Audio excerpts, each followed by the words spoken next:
What's up, guys? Welcome back to the channel. Thanks for tuning in. Quick little video on the LMT. I've been shooting it out here at the pit a little bit. It is by far one of the gassiest ARs that I own. You guys see that in some of the clips here. We'll jump into the tabletop later and kind of go over the rifle up close. But I just wanted to shoot a couple rounds, show you guys kind of what the LMTizzy is all about and how gassy it really is. Because I mean, this thing is quite bad with the gas. It's probably worse than BCM. So we'll rip a few here and show you guys just kind of what the gas is like on the gun.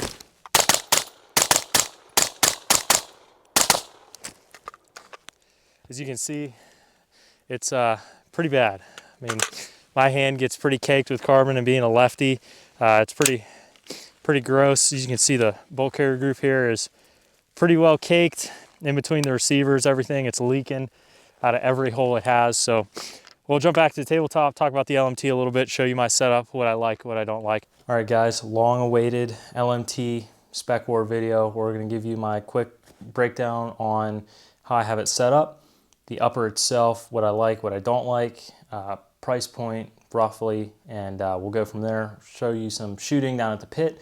I want to be as fair as I can be, so we'll get into it here, talk about the attachments, and then give you my thoughts on the LMT Spec War.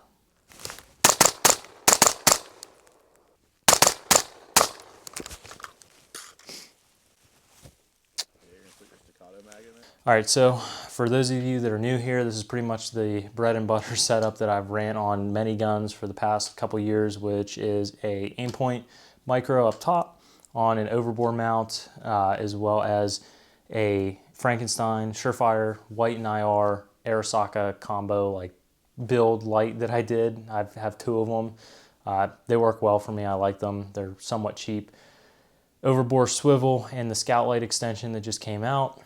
Wilcox Raid XE, the Wilcox pressure pad, rail scales panels, Arisaka hand stop, my Surefire 5.56 RC2 on a 3-prong that I'm going to switch out for a 4-prong. It doesn't really matter. It's just I have an extra one. So BCM lower that's set up ambi for me because I'm wrong-handed, which will play a factor in one of the talking points on the upper here in a little bit. So LMT Spec War upper. I know you guys have been waiting for this for a long time. You've seen it on the Instagram. I've been teasing it here for a while. Figured I have enough time and enough rounds on this, give or take about 1,500. I bought this upper new from Rooftop Defense, fully complete with a barrel, LMT bolt carrier group, and the charging handle for about 1,700 before I had like a sale coupon or whatever. So pretty expensive. Keep that in mind when we get a little bit later in the video, but about $1,700 I think is what I spent fully kitted on just the upper. Now, the only thing I've done to the upper internally is add a KAK K-Spec down vent bolt carrier group with the NP3 coating, simply to try it. I wanted one for a while now, being left-handed, and I finally found that with this gun, it definitely needed it. So one of two gripes with this is I guess three technically would be really the price. You are paying a lot of money for an upper that may or may not be worth it to some of you. It's just so gassy. Without this bolt carrier group, I can't shoot this gun. I wish I was making that up. It is literally unbearable for me to shoot this with a standard side vent bolt carrier group. But so far, K-Spec makes it somewhat bearable to shoot. It's still very, very gassy. The barrel and everything in this is the stock LMT barrel with the straight gas tube. It's the mid-length 12.5 Spec War specific barrel setup. I think it's a 1 in 7 twist, like standard 5.56 barrel. Very accurate. I'm not gonna lie and tell you this gun's a total piece of junk. I don't think that's necessarily the case. It's very accurate. The recoil impulse is very pleasant. It's a very soft shooting gun because of the mid-length gas system. I think the drawback is because of the mid-length, it makes it incredibly gassy due to just barrel science, wizardry, dwell times, all that crazy stuff people like to talk about. Way above my pay grade, but I think because of the gas system on this being a mid-length with a straight tube and whatever gas port size that LMT drills out on these, I don't know if it's like 5/16, like just a huge hole or what, you get a ton of gas. I get a ton of gas leaking out of the gas block too, hence why I have all the rail panels on here. You can see everything gets pretty caked with carbon. My hands get completely covered regardless of anything I do to this. I put the panels up close around the gas block and I still get caked with carbon. The Ejection port here, you can see, you can't even see the LMT engraving above the ejection port anymore. And this is, I wish was kidding when I said this was about 90 rounds from the other day. I had it wiped completely down. That's about 90 rounds. So that's just how much stuff is blowing back into the receiver here. Again, I don't want to harp on LMT. They make a good fit and finish product. I just think the SpecWar in particular, because I don't have experience with their other stuff, is just severely overgassed. I talked to a couple other people that have LMTs, and they've had similar experiences, maybe not as bad as mine. Maybe it's just because I'm left-handed and I notice it a little bit more than most. I think it's a really good upper. I think it's a very cool concept with the quick change barrel. That's another unfortunate gripe I have, is that the quick change barrel is cool in theory on the M-LOK stuff, but it doesn't really work as well as the Picatinny quad rail LMT uppers. Everything on this rail has to come off. So if you want to loosen these bolts, take the front one out, loosen the back one to remove the barrel, everything that's on an M-LOK slot has to be removed, because the M-LOK screws stick through the T-nut and the rail too far, to where the back of the barrel here, where it necks up into the chamber, will not clear coming out. So you have to remove everything. So it takes probably about 30-40 minutes to fully swap this barrel, taking everything off, loosening the bolts, pulling the barrel out, reinstalling a new barrel, torquing these, and then re-adding everything on. So you can argue and be like, oh, you just have too much stuff on that gun. Yeah, that might be true. I think the panels and stuff can be argued on. Foregrip, that's user preference, but I think having a weapon light is a necessity on any modern day rifle. So if you buy this and don't plan on putting any of this on, and you still want to swap barrels and you have a light, you're going to have to take it off every time you want to swap the barrel. How often are you swapping barrels though? That's the argument. That's kind of the reason I bought this, was I wanted something I could switch barrels on relatively quick. I didn't have to worry about a rail coming loose. I didn't have to worry about gunsmithing this thing apart all the time.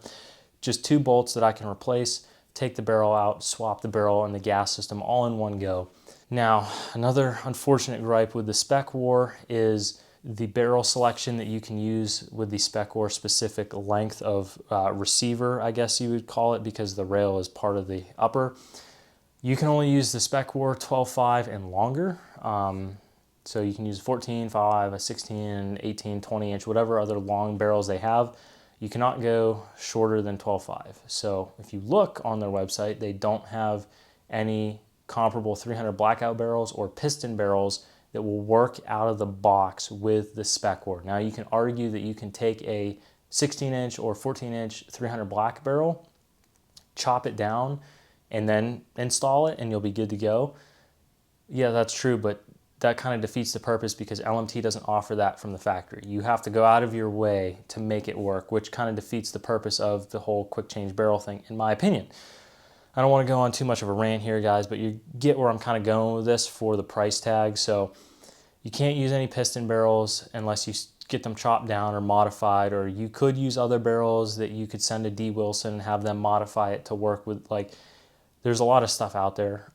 It's just a matter of out of the box, ready to go compatibility with the SpecWar specific upper receiver group.